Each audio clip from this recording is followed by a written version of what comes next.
याद है मैंने तुमसे कहा था कि किसी ने भी अगर तुम्हें मुझसे दूर करने की कोशिश की तो मैं इसी लाइटर से उसे जला डालूंगा। बस इसी की शुरुआत की है मैंने। बस विराज, ये सब क्या शुरू किया है तुमने? पहले पहले वो फूल, फिर परफ्यूम और अब ये लाइटर। कार की सीट पर हमारा नाम लिखना, सिद्धार्थ की गाड़ी के ब्रेक फेल करना और सिद्धार्थ पर छुरा फेंका। तुम चाहते क्या हो? क्यों मेरा पीछा शुरू किया है तुमने?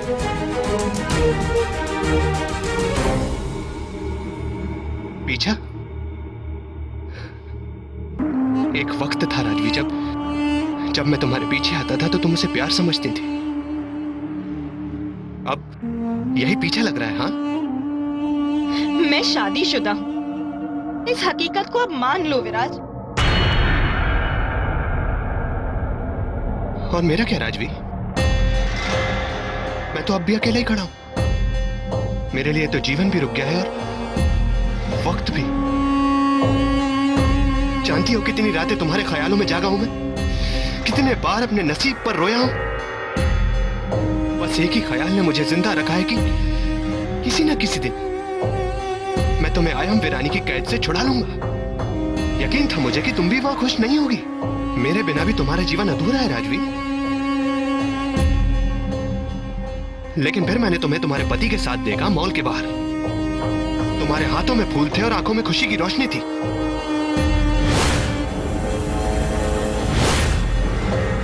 क्यों क्यों राजवी?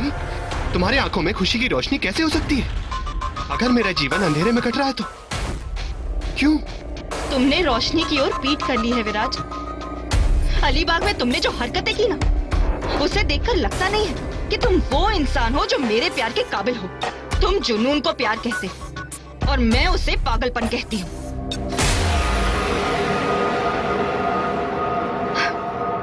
देखो विराज, अगर तुमने मुझसे कभी भी प्यार किया है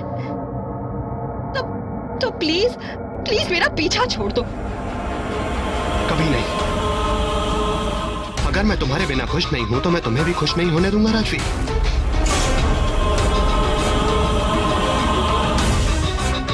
तो ठीक है, तुम ये भी मत भूलना कि मैं आई एम वीरानी की बहू हूं।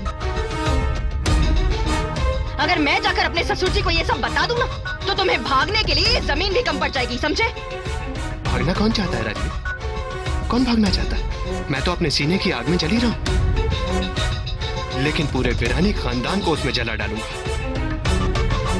यही मेरा फैसला है। ये मैं नहीं होने दूंगी। मैं ऐसा कभी नहीं होने दूंगी विराज। अपने परिवार की खुशियों को मैं अपने बीते हुए कल के नाम नहीं कर सकती। मेरा पीछा छोड़ दो विराज, वरना ना चाहते हुए भी मुझे तुम्हें तकलीफ पहुंचानी होगी।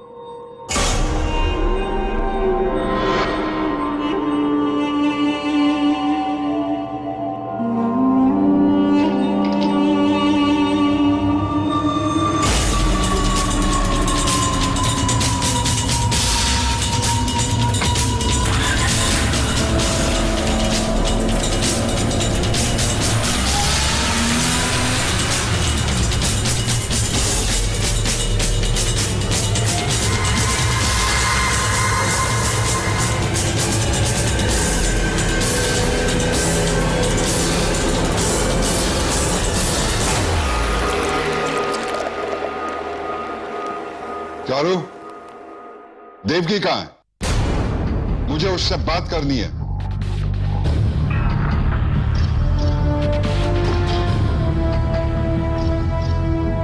लो, पढ़ो।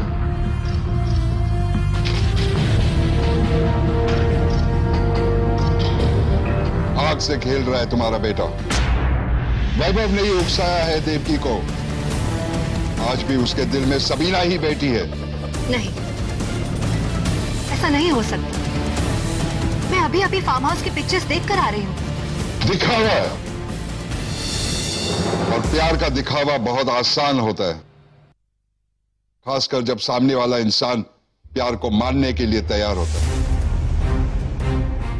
पर पर उसे पता नहीं कि जिस दिन सबीना और उसका रिश्ता देवकी के सामने जाहिर हो जाएगा, उस दिन संसार जहर हो जाएगा। दुनिया हंसेगी वो अलग। मैंने इतने सालों की मेहनत से जो नाम कमाया है वो मिट्टी में मिल जाएगा। मैं वैभव से बात करूंगी। गलती से भी नहीं। बेटे के शब्दों में मां वही सुनती है जो वो सुनना चाहती है। नहीं, इस मामले में मुझे देवकी से खुद बात करनी होगी।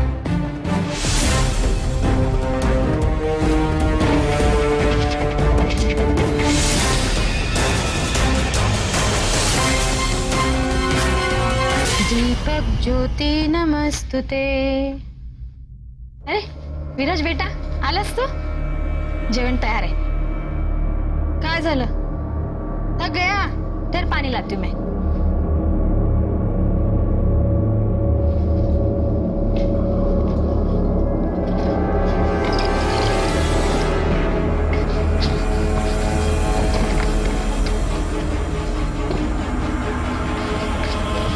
कहाँ गया ये? विराज? ए विराज? विराज?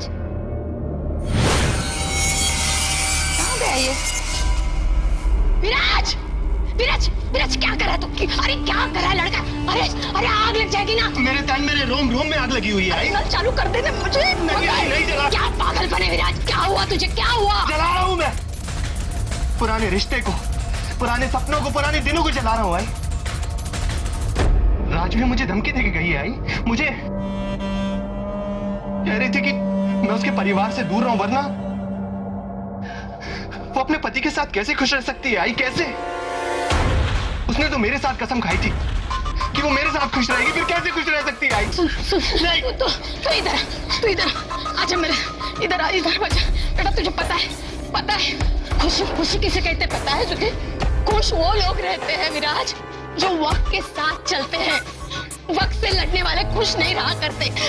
और वक्त का निर्णय ये है कि राजवी अब सिद्धार्थ की पत्नी है। नहीं। राजवी ने मेरे साथ खुशियां पाई थी। आई मेरे दुख में भी उसे तड़पना होगा। तो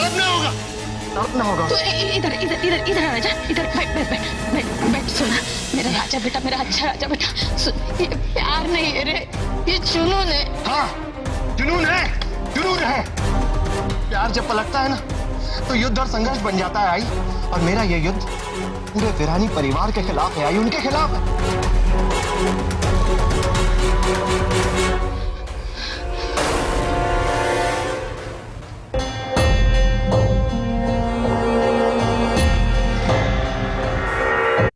मारी शेर ये थी कान कुंवर अवतार लोल, मुखे थी मोरली वगाड़ तारे लोल, एहू तो झपकी ने जीवन जवा।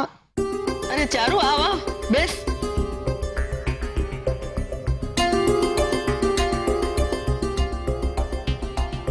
बा, देवकी आ गई? हाँ, वो अपने कमरे में है। बहुत थकी हुई लग रही थी।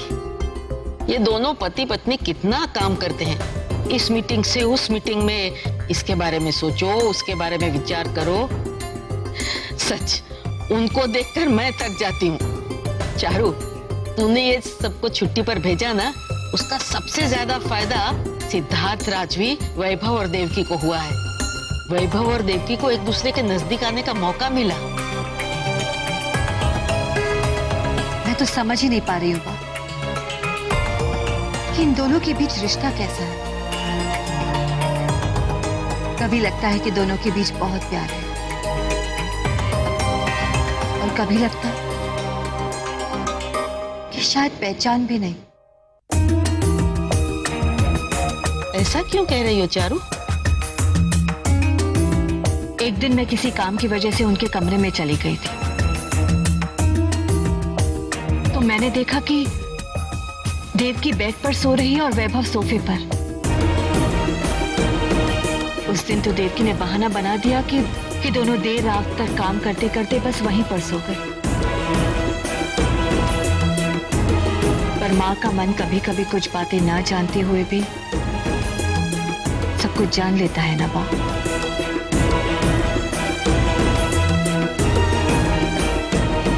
ये देखिए।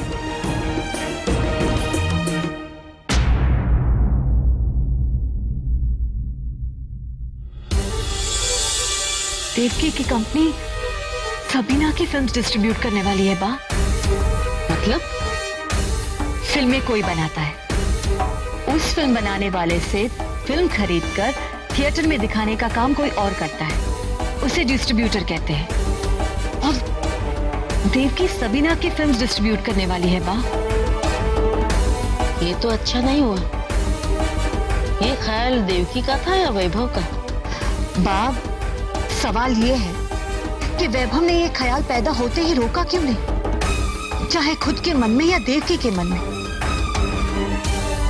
वैभव और सबीना के बीच में जो भी था वो देवकी नहीं जानती, लेकिन वो तो जानता है ना बा। उसे तो समझना चाहिए था,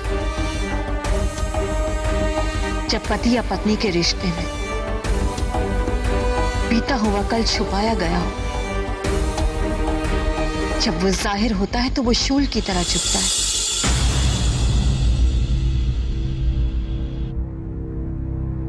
वैभव के पापा बहुत गुस्सा है बा, और वो देवकी से बात करना चाहते हैं।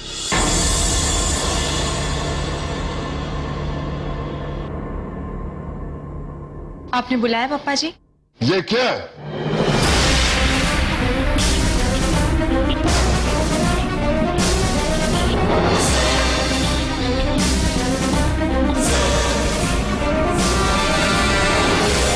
जी पापा जी,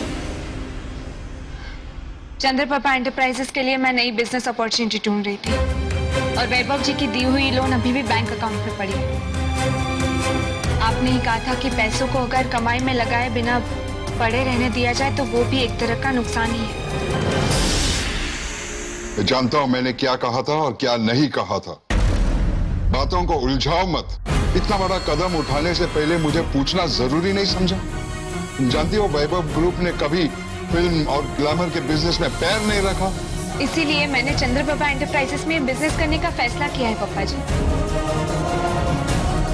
कई सारे बड़े ग्रुप्स मीडिया और एंटरटेनमेंट में आ रहे हैं, हमें भी मीडिया के बारे में खबर रखनी चाहिए। अगर प्रॉफिटेबल नहीं रहा तो वैभव ग्रुप का नाम खराब नहीं होगा पापा जी, और अगर प्रॉफिटेबल रहा तो कल जाकर वैभव ग्रुप का सब्सिडियरी मुझे समझाने की कोशिश मत करो, तुम सच छुपा रही हो। नहीं पापा जी, मैंने ये सब भी सोचा था फैसला करने के बाद। फैसला करने के बाद? फैसला करने से पहले क्या सोचा था?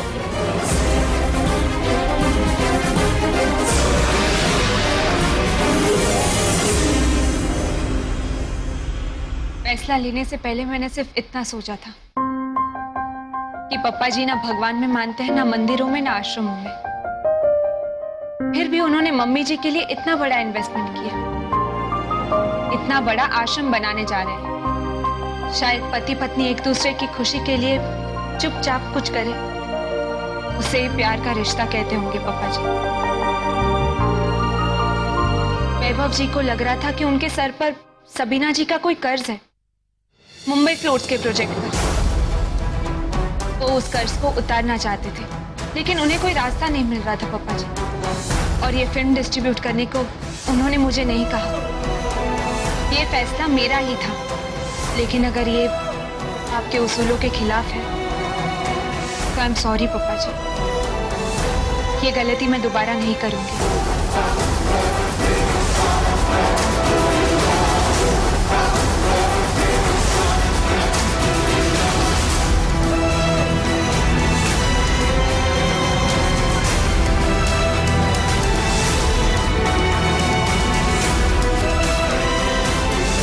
मैं चलूं पापा जी?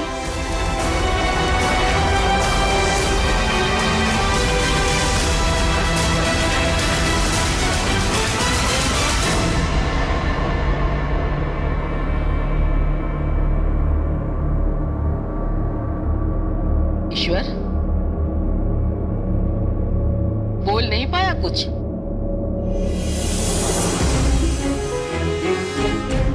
वो बेचारी समझती है कि तू अपने उसूलों की वजह से फिल्म का धंधा करना नहीं चाहता। सिर्फ उसूल का सवाल है तो उसकी सारी दलीलें वाजिब है, पर सच्चाई तो बता नहीं पाएगा। और सच्चाई ये है कि भगवान बनने का तेरा खेल तू छोड़ नहीं पा रहा। दूसरों की जिंदगी अपनी मर्जी से चलाने का तेरा मोह नहीं छूटता, और उसी की वजह से ऐसी परिस्थिति पैदा होती।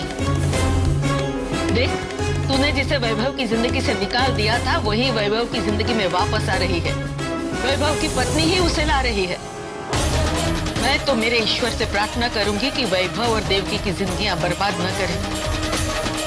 पता नहीं वो मेरी प्रार्थना सुनेगा या तेरी बेबसी देखता रहेगा।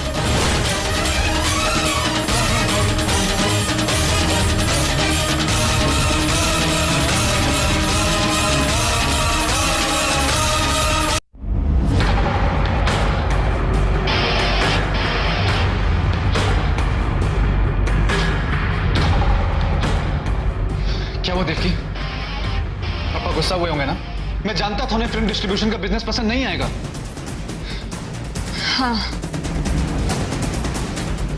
गुस्सा हुए। उन्हें शायद फिल्मों के बिजनेस से नफरत है।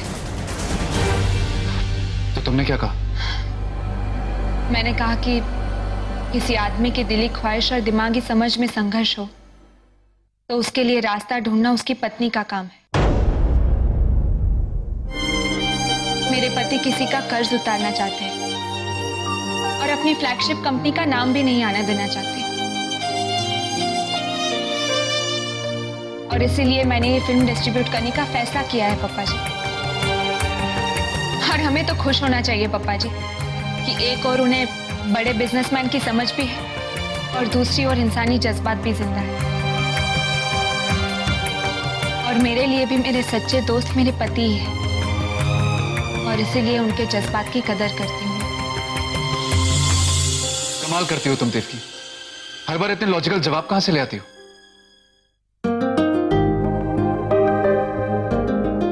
क्योंकि ये सिर्फ जवाब नहीं वैभव जी, आई ट्रूली बिलीव इट। अपने दोस्त की मदद करने का फैसला मेरे दिल को सचमुच में छू गया।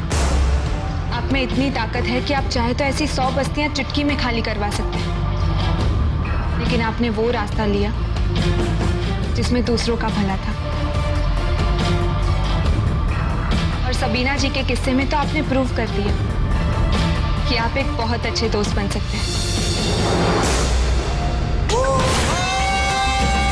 सबीना, मुझसे शादी करोगी?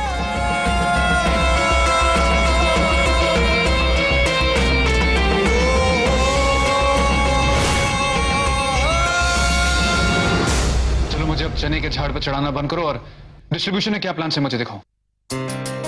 जी, सारा डेटा रेडी है। कितने थिएटर्स है, कितनी प्रिंट्स निकालनी चाहिए, सब कुछ।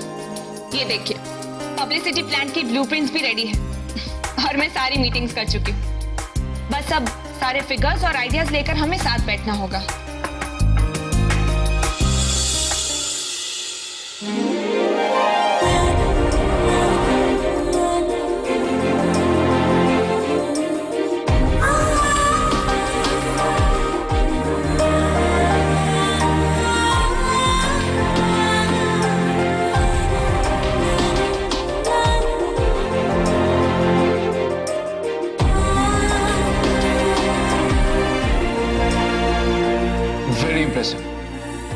This is what I like about you. तुम जो भी काम अपने हाथ में लेती हो ना, उस काम की तह तक पहुंचती हो।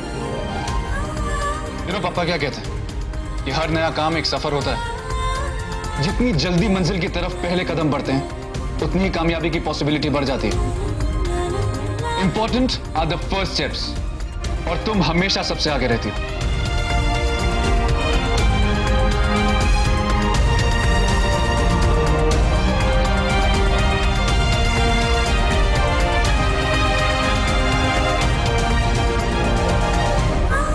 हमारी दोस्ती से प्यार का सफर भी मुझे ऐसी ही तेजी से पूरा करना है वैभव जी। आप जीतने की बात करते हैं, मुझे आपके सामने सब कुछ हार जाने की जल्दी है।